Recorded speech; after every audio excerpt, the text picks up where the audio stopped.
तो रामायण के बालकांड में हमने 72वां सर्ग 72nd सर्ग किया, जिसमें राम, भरत, लक्ष्मण और शत्रुघ्न का विवाह हो जाता है। तो विवाह हो गया, अगले दिन फिर शादी के बाद आपको पता है घर खाली है ना कोई होता नहीं है। और खास करके लड़की वाला हो तो भारत में आपको पता है ना, यहाँ तो खैर लड़की लड़कियां पहले से ही अलग रहते हैं।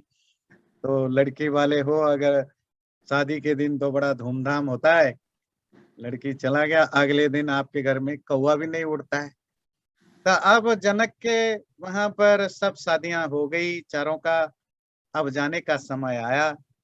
अथ रात्र्यां व्यतीतायां विश्वामित्रो महामुनिः आपृष्ट्वा तौ च राजानौ जगामोत्तर पर्वतम् आशीर्भिः पूरयित्वा च कुमारान् च सराघवान् विश्वामित्रे गते राजा वैदेहं मिथिलाधिपम् आपृष्ट्वाथ जगामाशु राजा दशरथ पुरीम्।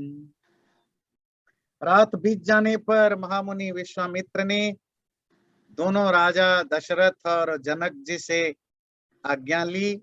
दोनों से आज्ञा लेकर के उनको आशीर्वाद दे करके तो अब वो निकल पड़े पहाड़ की ओर, उत्तर दिशा में पर्वतों की ओर अपनी तपस्या करने के लिए।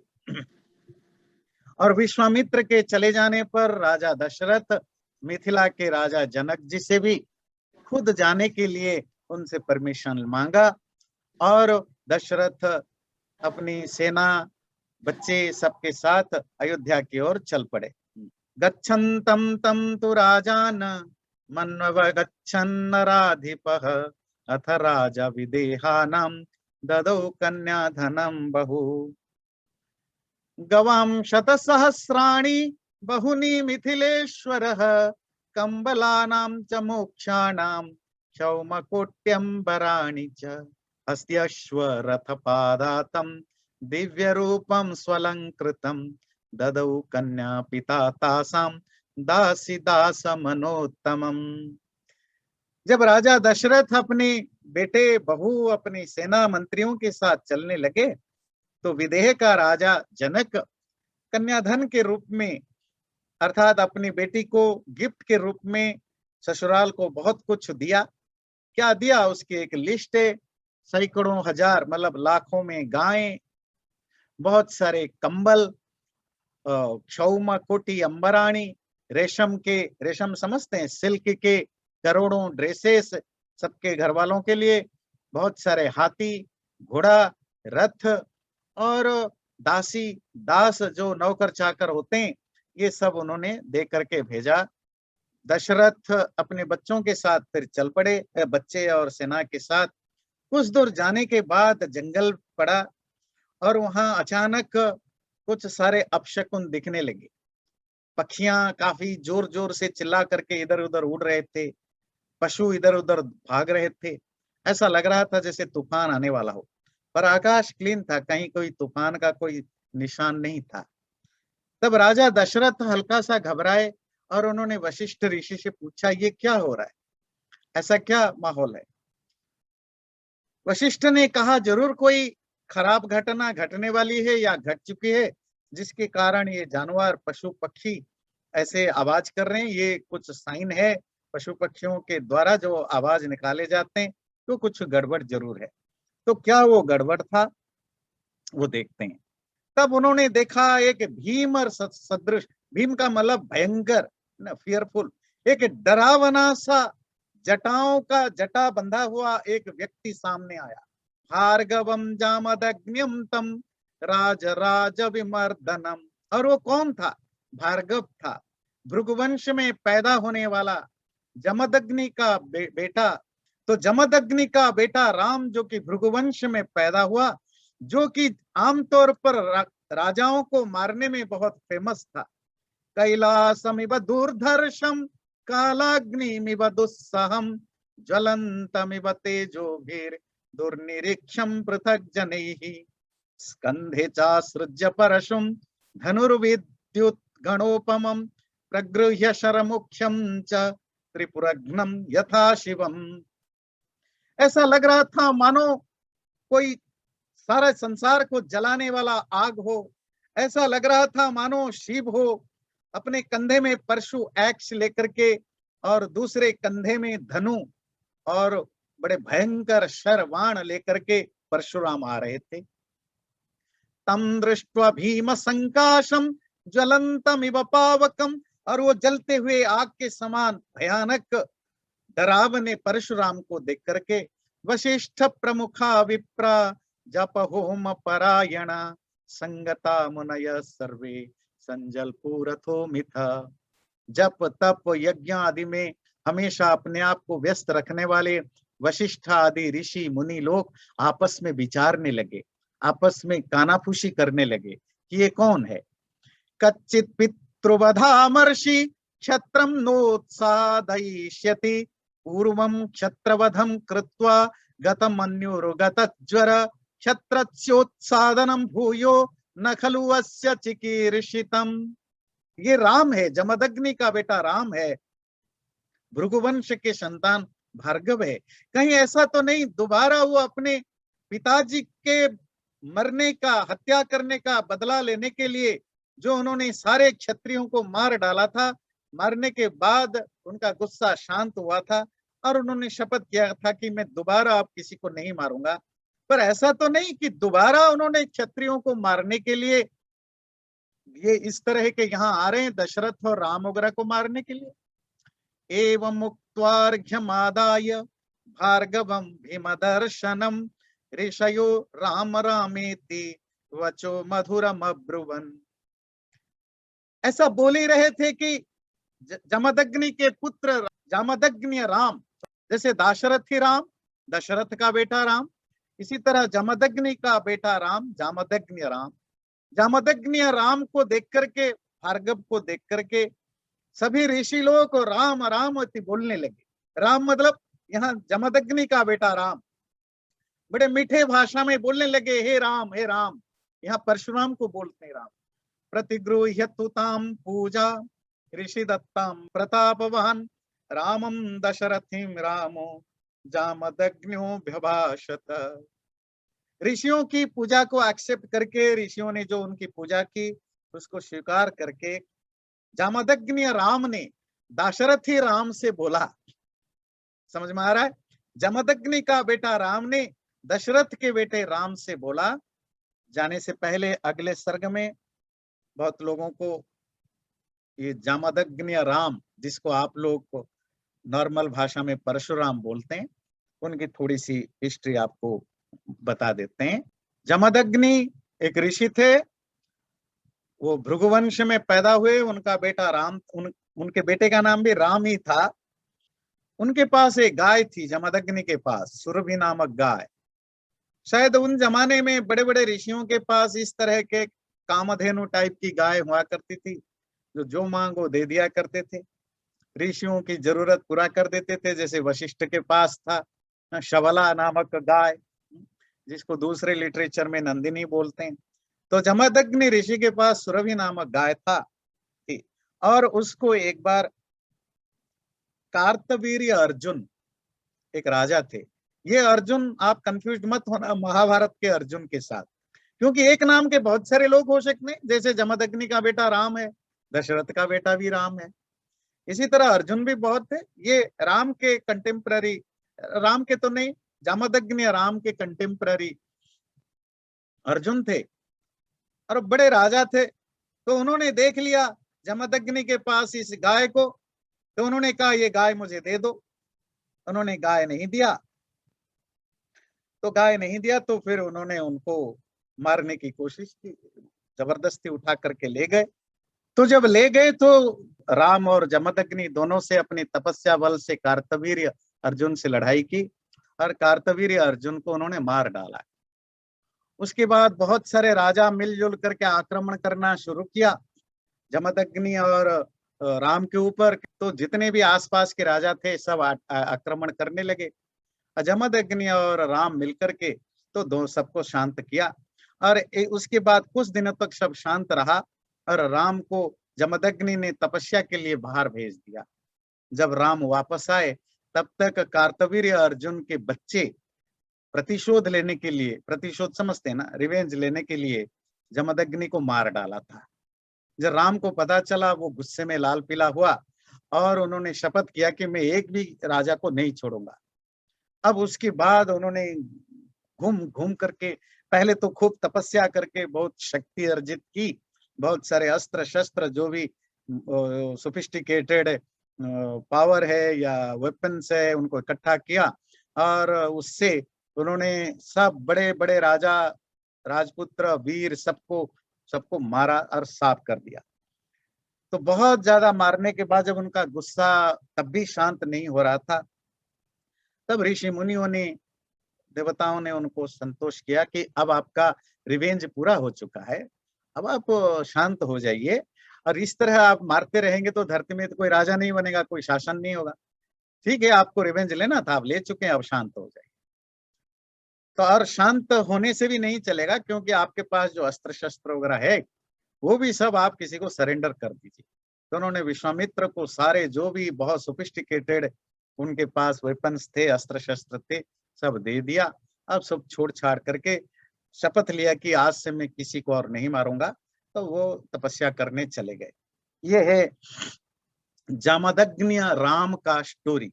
ध्यान रखिए, वाल्मीकि रामायण में परशुराम नहीं, जामदग्नि राम है। परशु तो एक्स से जो वो पकड़ के घूमते थे। जैसे आप कहें धनुर्धर राम, धनुर्धर राम मतलब वो राम जो हमेशा धनु पकड़ता था। गदाधारी भीम, जैसे भीम मतलब जो गदा लेकर घूमता था। इसी तरह परशुराम मतलब वो राम जो हमेशा परशु लेकर घूमता था। तो पर वस्तुतः उनका नाम राम है, और प्राचीन काल में पिता या माता के नाम से भी जाने जाते थे। तो उनको आप कह सकते हैं ये जामदग्नि, अर्थात जमदग्नि के बेटा राम, या भार्गव, क्योंकि अपने खानदान से भी जाने जाते थे, भार्गव राम, भृगु का बेटा राम, या उनकी माँ थी रेणुका, तो रेणुका के बेटा राम, ऐसा आप कह सकते हैं। तो ये बेसिकल स्टोरी है। आगे भी ये स्टोरी को हम थोड़ा और जानेंगे। अब देखते हैं आगे क्या होता है। तब जामदग्नि राम ने दशरथी राम से कहा, क्या कहा?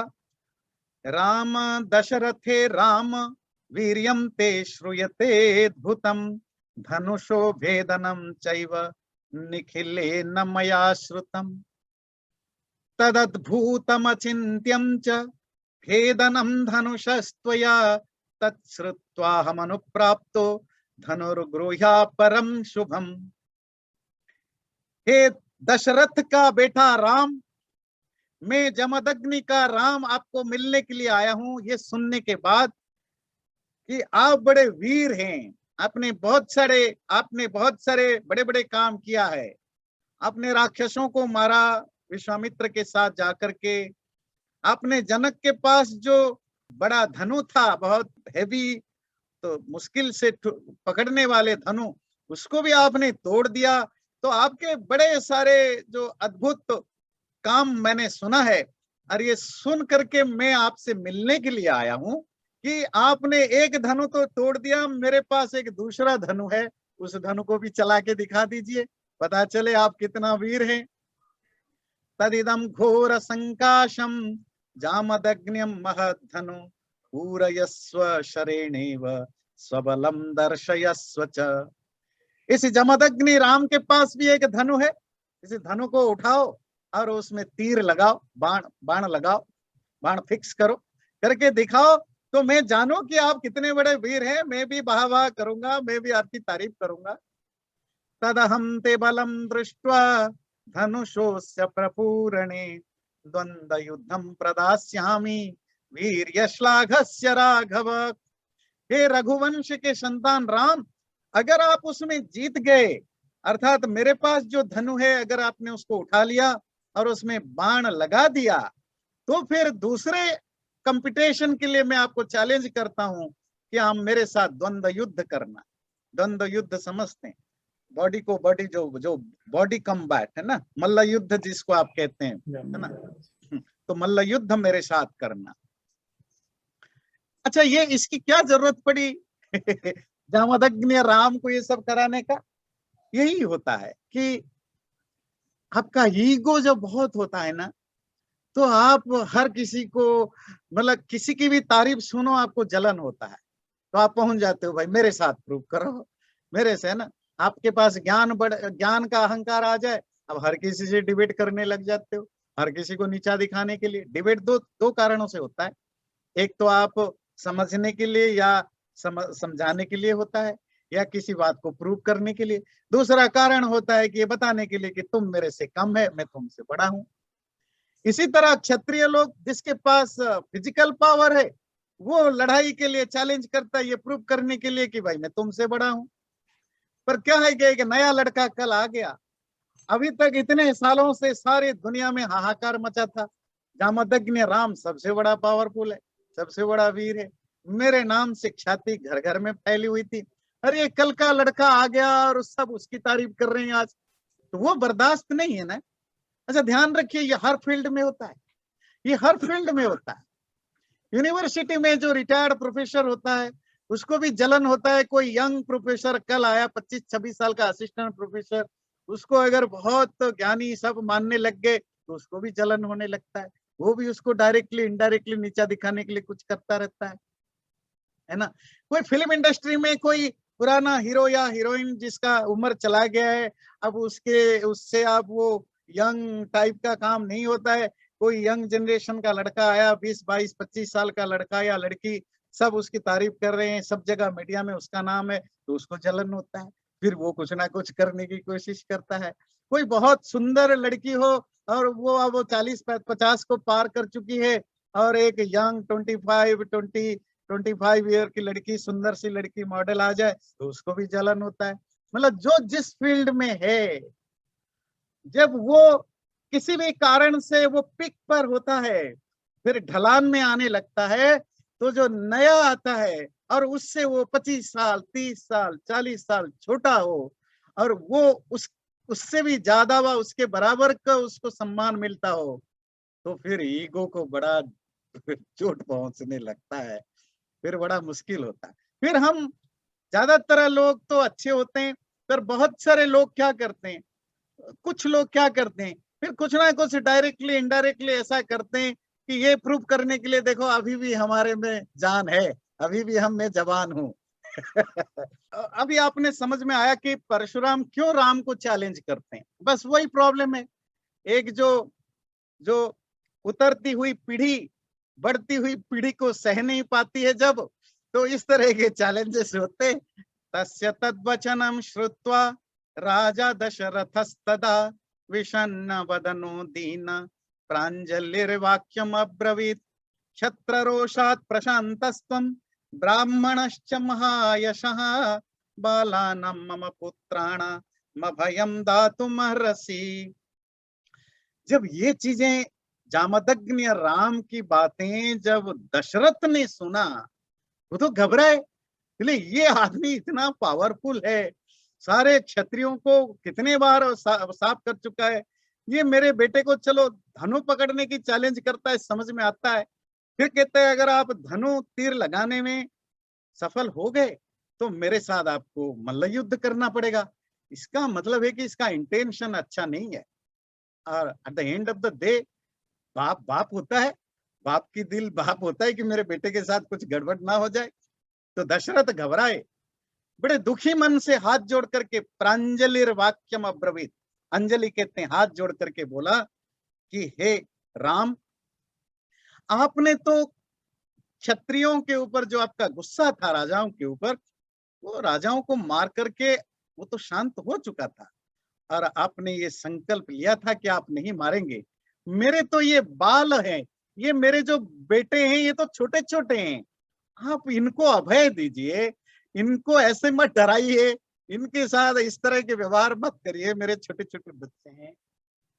भार्गवाणाम कुले जात स्वाध्याय व्रतशालिनाम सहस्राक्षे प्रतिज्ञाय शस्त्रम निक्षिप्तवानसि। आप भृगु खानदान में पैदा हुए हैं, इतने बड़े ऋषि, जमदग्नि जैसा ऋषि, भृगु जैसे ऋषि के परिवार में पैदा हुए हैं, आप स्वाध्यायशील हैं, मतलब बहुत लर्नड पर्सन है, तपस्या करने वाले हैं, अपने संकल्प जो आप प्रॉमिस करते हैं या जो वाउज लेते हैं उस पर स्टैंड लेने वाले, आपने विश्वामित्र से शपथ किया था और इंद्र से भी शपथ किया था कि आप नहीं करेंगे। आपने काश्यप को सब कुछ आपने सौंप दिया था और आप जंगल चले गए थे। अब दोबारा आए हैं मेरे खानदान बर्बाद करने के लिए। मम सर्व विनाशाय संप्राप्तस्तु महामुनि। हे महामुनि, मेरे सर्वनाश करने के लिए आप आए हो। ध्यान रखना, राम मर जाए तो हमारे में से कोई नहीं जिंदा रहेगा, सब मर जाएंगे। प्लीज ऐसा मत करिए मेरे राम के साथ। ब्रुवत्येवं दशरथे जामदग्न्य प्रतापवान अनादृत्यैव तद्वाक्यं राममेवाभ्यभाषत। जामदग्नि राम ने दशरथ को इग्नोर कर दिया, जो बोलता है छोड़ो। उनको उन्होंने अनादर किया, अनादर समझते हैं, उनको डिसरिगार्ड करके वो बोलते गए। जो जामदग्नि राम को जो बोलना था वो बोलते गए। क्या बोले? इमे द्वे धनुषी श्रेष्ठे दिव्य लोकाभिविश्रुते दृढ़े बलवती मुख्ये सुकृते विश्वकर्मणा। हे राम, मेरे पास ये दो धनु हैं, दुनिया में बहुत फेमस है, विश्वकर्मा ने बड़े प्यार से इनको बनाया है। तुम इनमें से कोई भी धनु एक चूज कर लो, जिस भी धनु से तुम्हें करना है उस धनु को चलाओ, मैं तुम्हारे लिए फ्रीडम देता हूं। परशुराम ने उनको चैलेंज किया। दशरथ ने रिक्वेस्ट करने के बावजूद भी जामदग्नि राम को ललकारते रहे। अब राम क्या बोलते हैं, अब वो सुनते हैं। श्रुत्वा तज्जामदग्न्यस्य वाक्यं दाशरथिस्तदा गौरवात् यंत्रित कथा पितु राममथा ब्रवीत। दो राम ध्यान दीजिएगा, जामदग्नि दाशरथी, है ना। अब जामदग्नि राम की बात सुनकर के दाशरथी राम ने बोला, क्योंकि दाशरथी राम बहुत संयमित है, रेस्पेक्टफुल है, बहुत सिविलाइज्ड है, तो उन्होंने अपने आप को, क्योंकि उनके पिताजी भी वहीं खड़े हैं, तो अपने आप को बहुत संयम करके विथ प्रॉपर रेस्पेक्ट उन्होंने भार्गव राम से बोला, श्रुतवान अस्मि यत् कर्म कृतवान असि भार्गव अनुरुन्ध्या महे ब्रह्मन् पितुरान्रण्यमास्थितम्। कि हे जामदग्नि राम, मैंने आपके बारे में बहुत सुना है कि आपने अपने पिताजी की रक्षा के लिए, अपने पिता का बेटा होने के नाते आपने अपने पिता के प्रति जो कर्तव्य निभाया था, उसके कारण मेरा आपके प्रति बहुत श्रद्धा है। क्योंकि आप अपने पिता के ऋण को चुकाने का जो काम किया था, तो मेरी आपके प्रति बहुत श्रद्धा है। वीर्यहीनमिवा शक्तम छत्र धर्मेण राघव अवजानासि मे तेज पश्य मे अद्य पराक्रमम। पर हे भृगु वंश के राम, आपने बहुत सारे क्षत्रियों को मारा या उनको पराजित किया उनके इनकॉम्पिटेंस के कारण, और उसके कारण जो आपका ईगो इतना बढ़ गया है, अब मेरे तेज को बिना जाने, मेरे पराक्रम को, मेरे एनर्जी को, मेरा वीरत्व को बिना जाने आप मेरा अपमान कर रहे हैं, मुझे आप इग्नोर कर रहे हैं। इत्युक्त राघव क्रुधो भार्गवस्य शरासनम शरम च प्रतिजग्राह हस्तात् लघु पराक्रम। इस तरह बहुत गुस्से में आए राम, भार्गव का वो जो शरासन था, जो धनु था, उसको बड़े आसानी से उठा लिया और उसमें शर भी लगा दिया। और वो गुस्सेल राम ने धनु पर तीर चढ़ा करके बोला, ब्राह्मणोसीति पूज्योमि विश्वामित्र कृतेन च तस्मात् सक्तो न ते राम मोक्तुम प्राणहरम शरम। हे भार्गव राम, सुन लीजिए, मैं आपका लिहाज कर रहा था, पर आपने मुझे चैलेंज किया। आप ब्राह्मण हो, आप विश्वामित्र के पूज्य हो, इसीलिए मैं आपको रेस्पेक्ट करता हूं और मैं शपथ लेता हूं उस नाते, क्योंकि आप ब्राह्मण हैं और विश्वामित्र के पूज्य हैं, इस नाते मैं आप पर वो बाण नहीं चलाऊंगा जो आपका प्राण हर ले। पर मैं आपको दो चॉइस देता हूं, वो दो चॉइस में से कोई एक चूज कर लीजिए। जिन पैरों से आपने सारी दुनिया को घुमा था, मैं आपके ये दोनों पैर काट दूंगा, आपकी मोबिलिटी को छीन सकता हूं, या जिस तपस्या के बल पर आपने सबको हराया था, वो तपस्या का बल भी मैं आपसे छीन सकता हूँ। मैं आपको चॉइस देता हूँ, मैं आपको मारूंगा नहीं। आप इनमें से कौन सा पसंद करेंगे? दोनों पैर कटवाना या अपना तपस्या का बल को नष्ट करवाना? ये चॉइस मैं आपको देता हूँ। तो देखिए क्या कहते हैं, इमाम पादगतिम राम तपोबल समार्जिताम लोकान अप्रतिमान वाते अनिश्यामी यदिच्छसि। हे भार्गव राम, ये जो आपकी पाद गति है, पैरों की मूवमेंट है, ये या तुम्हारे आपके पास जो तप से अर्जित किया गया बल है, ये दोनों में से कोई एक चूज करिए, मैं उसी को नष्ट करूंगा, मैं आपको मारूंगा नहीं। जड़ी कृते तदालोके रामे बर धनुर्धरे निर्वीर्यो जामदग्न्योसौ रामो राममुदीक्षत। अब राम ने अपने धनु को स्ट्रेच किया, जब करने लगा तो जमदग्नि का बेटा राम बल रहित हो गए, तपोबल को नष्ट कर दिया। तेजो भी हतवीर्यत्वात् जामदग्न्यो जड़ीकृत रामम कमलपत्राक्षम मंदम मंदम उवाच। अब जामदग्नि राम का सारा बल चला गया, ना फिजिकल पावर है ना तपस्या का बल है, पैरालाइज्ड हो गए। परशुराम निर्बल हो गए, जड़ हो गए, पैरालाइज्ड होकर के बड़े धीमी आवाज में बोला, मैंने काश्यप से प्रतिज्ञा की थी, शपथ लिया था कि मैं अब किसी भी तरह के मैटेरियल लाइफ में या सांसारिक चीजों में इन्वॉल्व नहीं होऊंगा। मैं ये देश छोड़ करके, ये अयोध्या और आसपास का एरिया छोड़ करके मैं चला जाऊंगा, ये मैंने शपथ किया था। आज मैं दोबारा शपथ करता हूँ। तदिमाम त्वम गतिम वीर हंतुम नार्हसि राघव मनोजवम गमिष्यामि महेंद्रम पर्वतोत्तमम। हे दाशरथी राम, आप मुझे मत मारो, मेरी हत्या मत करो, मैं प्रॉमिस करता हूँ, मैं आज से ही ये जगह छोड़ दूंगा, मैं महेंद्र पर्वत की ओर चला जाऊंगा, वहीं जीवन भर तपस्या करता रहूंगा, यहाँ कभी आप आसपास कहीं दिखाई नहीं दूंगा। मैंने अपने तपोबल के कारण बहुत सारे लोगों को मारा, बहुत संसार में बहुत सारे जीता, उस तपोबल को मेरा नष्ट कर दो, पर मुझे मत मारो या मेरे पैरों को मत काटो। अक्षयम मधुहंतारम जानामि त्वाम सुरेशरम धनुषोष्य परामर्शात् स्वस्ति ते अस्तु परम तप। हे राम, दशरथी राम, मुझे शर्म नहीं आएगा अगर आप मुझे हरा दो, कर दो, पर मैं शपथ करता हूँ यहाँ से हमेशा के लिए चला जाऊंगा, आप मुझे मारो मत, मैं आज प्रॉमिस करता हूँ चला जाऊंगा। और उसी के साथ जामदग्नि राम हमेशा के लिए उस जगह, उस आसपास के एरिया छोड़कर महेंद्र पर्वत में साधना करने के लिए या तपस्या करने के लिए, जो उन्होंने पाप किया था या गलत किया था उसको तपस्या करने के लिए चले गए। अब हम प्रवेश करते हैं, लास्ट सर्ग है इसका।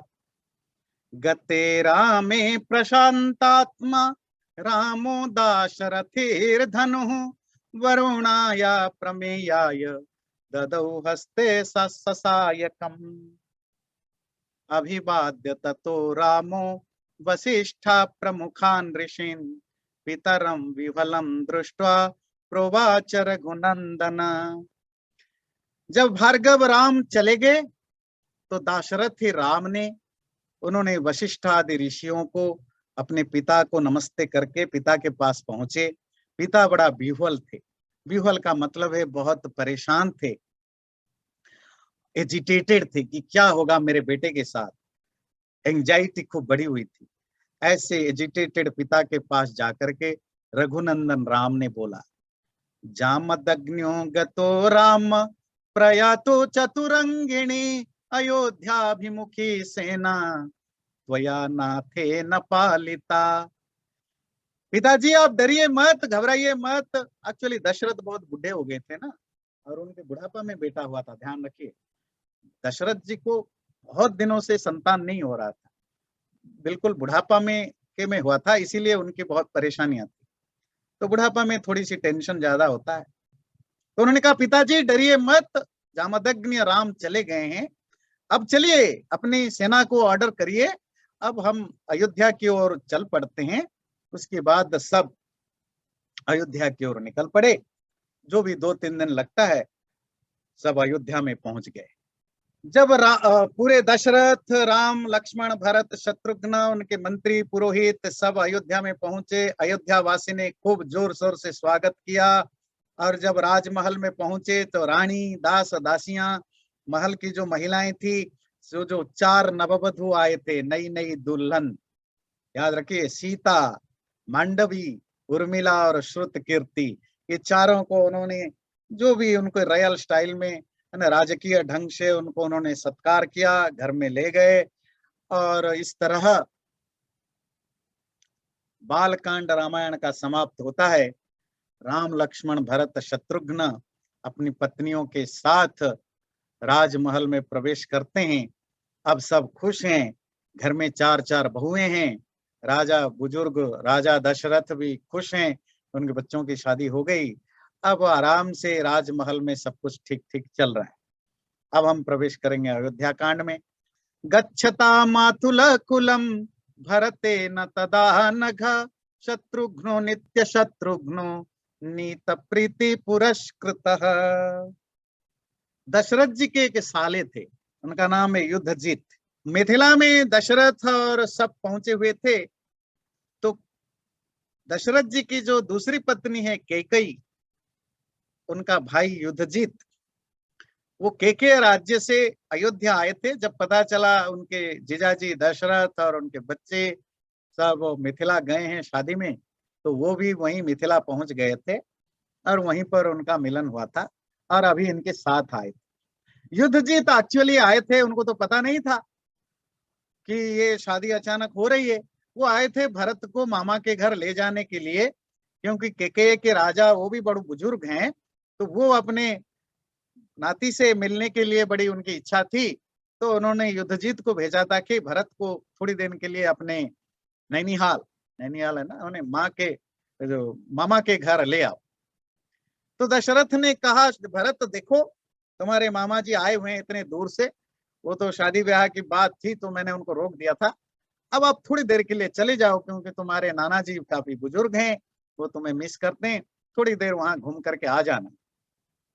अकेले जाने में अगर तुम्हें बोर लगेगा तो साथ में शत्रुघ्न को ले जाना, तुम्हारा प्यारा भाई है, उसको साथ ले जाना।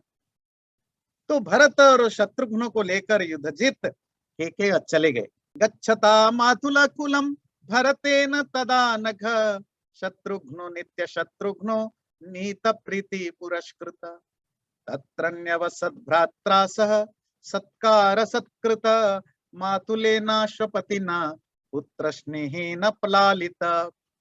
बड़े प्यार से खुशी खुशी वहां रह रहे हैं। उनका मामा अश्वपति उनका बड़ा केयर करते हैं, अपने बेटे जैसा, बेटे के प्यार जैसा उनको पालते हैं। चैनल को सब्सक्राइब जरूर करें और वीडियो अच्छा लगे लाइक भी जरूर करें।